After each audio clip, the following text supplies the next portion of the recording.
Hey everyone, we're not in the Glass of Milk kitchen today. I'm actually at my parents' house right now, and I wanted to pop in and share a quick tip with you.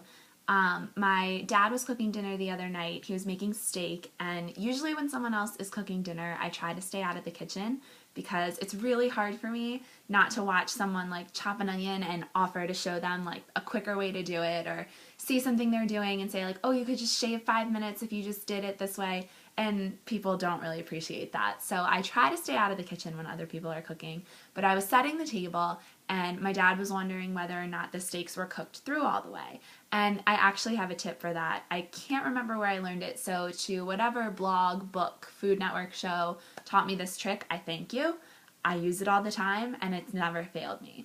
It's really hard to know when steak is done without cutting into it. And one of the worst things you can do is cut into steak as soon as you've cooked it. You want to cover it right after you've taken it off the heat and let it rest for 5-10 minutes. It'll still stay warm, and that lets the juices go back into the meat. So if you cut right into it, all the juices will just flow out of the meat, and that takes away the flavor. But that said, when I was first learning to cook, the only way I knew if I had cooked my steak was cutting into it and seeing how pink it looked in the middle. So all you need really, aside from cutting into it, if you want to use this trick, is just your hand. So the way you can tell if steak is cooked or not is just by putting your thumb and your various fingers together. You're not going to press them together. You don't want to apply any pressure. You're just going to place your thumb and pointer finger together.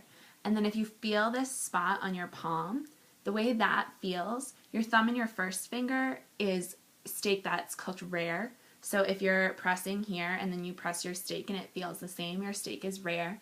If you put your thumb and middle finger together, it's medium rare. Thumb and ring finger is medium well, and then thumb and pinky is well done. So in case you didn't know, when you put your thumb and different fingers together, your palm gets tougher even without applying any pressure. And so if you just sort of poke your steak, that's how you'll know that it's done. And I like my steak medium rare, which is too rare for a lot of people. So one thing that I do is sometimes I'll take it off when it's just about medium rare, and I'll let it sit, cover it, let it rest for a couple minutes, and it continues to cook a little bit more, so it can end up more like medium when you've left it like that. But rare, medium well, well done. Happy steak!